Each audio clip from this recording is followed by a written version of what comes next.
woken by the sound of gunshots, I quickly start gathering what I can. The first thing I need is some way of carrying the various supplies that I will be gathering. The belt would be handy, though not perfect.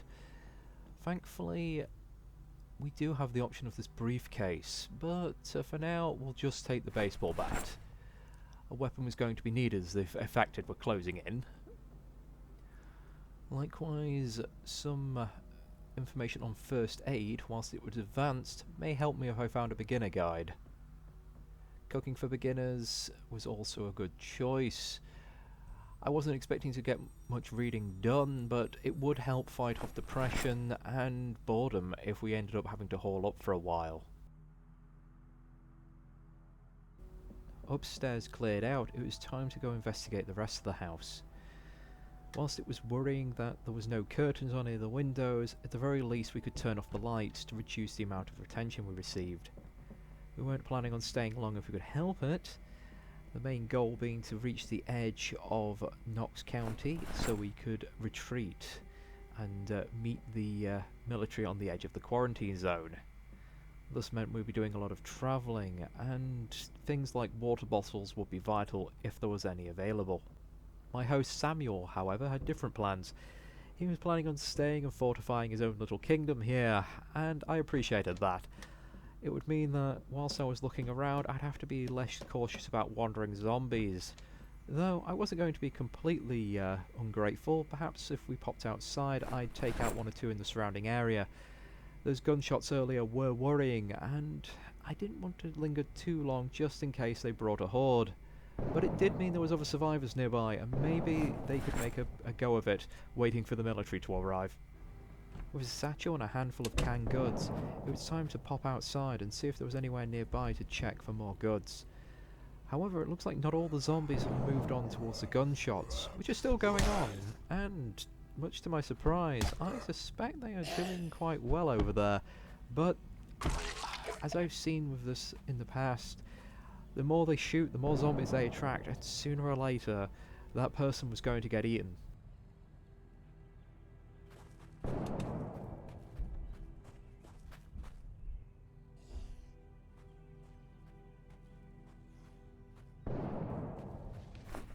With each gunshot, another zombie trickled in, but finally one had something of use. The bloody leather jacket would offer a little bit of the protection after it had been washed.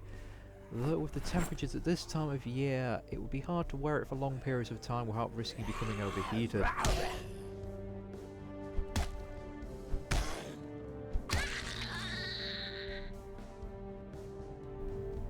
Finally, the main thing I wanted to find on the dead was a digital watch. This would be very useful for the future, at least making sure we didn't stay up too late, and we could easily plan our day to try and find shelter before nightfall. But this meant nothing if I got careless. It seems that some of the zombies I've been knocking down were not quite as dead as I thought, and more of them were coming. I needed to take a moment to go inside and start planning a route out of here. At the very least, I'd given Samuel time to finish his work. There were plenty of windows still unbarred, so this would hardly be the safest place. But I suspect that if he managed to lay low, he'd be fine in the long run. I just hope he didn't mind me taking his beer. When I returned downstairs, however, not all was well. It looks like Samuel had been busy. Some zombies had come in whilst he'd popped outside to do something. And then, as I was examining the corpses, I heard the one noise you never want to hear in your safe house. Oh, it looks like I was going to have to pop outside. If Samuel wasn't willing to take out the stragglers, then I'd do it as one last favour to him. Normally 2 zombies wouldn't really be a problem, but after whiffing that first swing, it came down to a very close melee.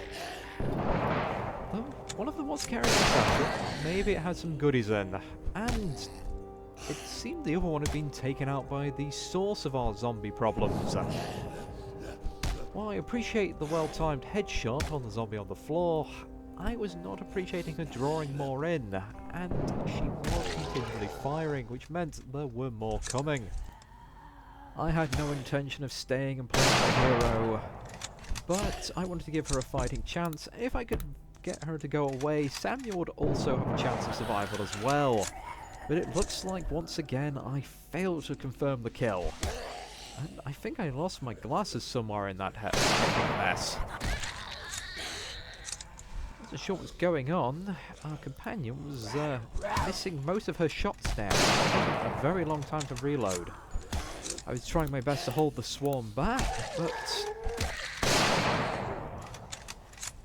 eventually we did alright until a sneaky little zombie came out of the woods. And that was that. The horde this close, and having spotted me, it would be suicide to return to the house, and all I would be doing is killing Samuel. So I was forced to now leave. But it looked like those gunshots had drawn yet more zombies incoming, and I could not follow the road. We were going to have to move quickly. To leave Knox County, we had to head either to the main road in the southeast, or the small city in the northeast. I would have preferred to head to the northeast, with more supplies along the way, but it seemed like most of the zombies were coming from the north, so south we went.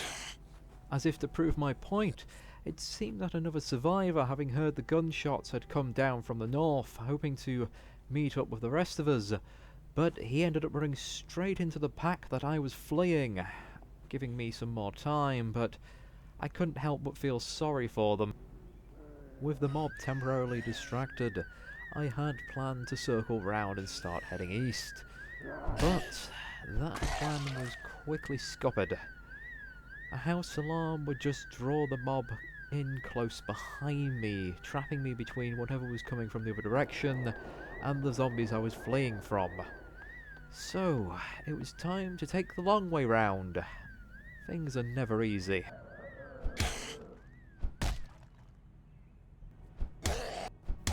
The constant exertion combined with the summer heat meant that I had to remove my jacket. I was overheating and it was leading to some dehydration. We also really needed something to drink just to make that go away for now and take the edge off the hunger. And perhaps I deserved half a can of beer. Having moved off the road itself to avoid some of the stragglers, it seemed that there was a trail moving off to the south. Now, I thought if we keep heading west along this road, sooner or later we're going to be lucky and hit a crossing, or we're going to end up so far west that getting to our destination will be a nightmare. I didn't know where this road went, and I didn't know where this path went either, so taking my chances, I was going to follow the path and see if, fingers crossed, it would lead us somewhere interesting. If the number of wandering zombies had been lower, and if it had been later in the day, the camp could have been of some help. But right now, we just had more and more zombies wandering through the forest towards us. I could hear them coming, and I could hear that it was a growing horde. The path seemed to just keep going round, and it would have just taken us back to the road from which we came. This was not a solution. So I took the best of a bad option and decided to head straight into the woods. Perhaps I would regret this, but I didn't know how long these woods were, how wide they were. With no map to guide me, I could only hope. After several hours of wandering and jumping at the sound of the wind brushing through the leaves, I finally came across an interesting sight. A lone slain zombie, bloodied and wrecked. This was a surprise. Initially it just seemed like it was in the depths of the forest, and then I realised we were near farmland. There was a way out, at last. Avoiding the thickest of the brush, it also came to my attention that after this long trek we were exhausted and hungry. We needed to rest while we had the chance, and perhaps now was a good time to eat another one of our canned goods, with the lack of fresh food we had on offer. Of what we had, the tuna sounded best to me. I don't really fancy eating canned tomatoes raw if I can avoid it, but I have a feeling that we won't have a choice in the near future. Leaving the can behind as a marker, it was time to continue. Normally I don't like littering, but in this case we just needed to free up as much weight as we could. Travel light and only take the necessities, that was the plan. 30 minutes later our fatigue started kicking back in. We were needed to rest, but this was not the place for it. And having now found a path, it was time to head north once more. Hopefully there'd be a farmhouse or somewhere we could shelter at least for a short time. But it seemed that fate was against me. For all our attempts to avoid the zombies, yet another house alarm rang out. The very reason we'd fled into the woods to begin with now taunted us once more, meaning that if we were to advance further north, we were going to be in danger. Exhausted as we were and the evening setting in, we only had one choice now. The barn would have to do. Hardly secure, but it would hide us from prying eyes for now, and at the very least we had a small door between us and any attackers, giving us a moment of warning and maybe a chance of escape if worse came to worse. I could only hope that the hay would be less uncomfortable than sleeping on the ground by itself.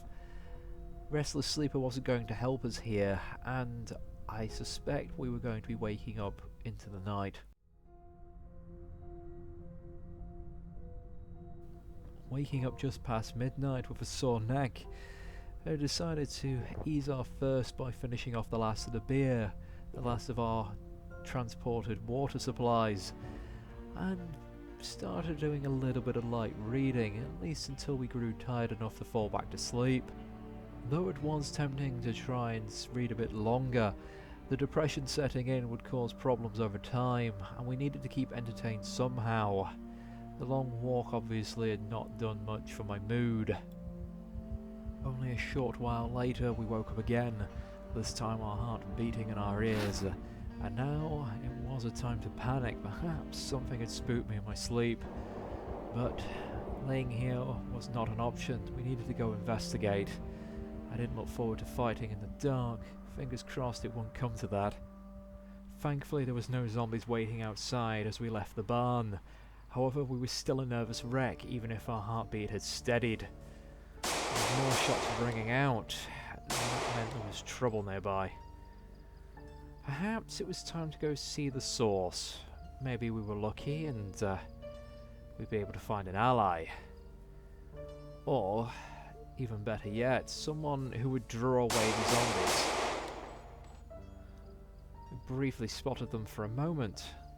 I was unsure if they're inside or outside the building, however. The door seemed to be locked, but the windows were smashed.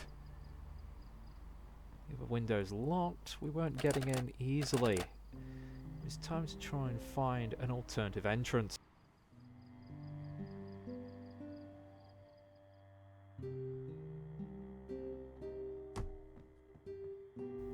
The house lit but seemingly empty.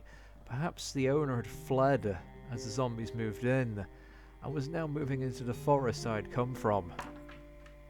But either way, I wasn't going to let this opportunity slip through my fingers. We needed supplies, we needed water, and we would hopefully find at least something here.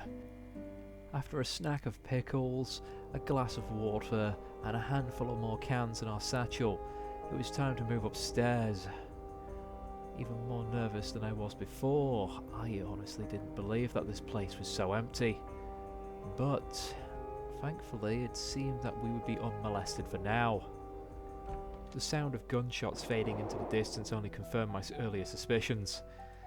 The owner had fled, the zombies were chasing them, and now perhaps we would have a chance to rest.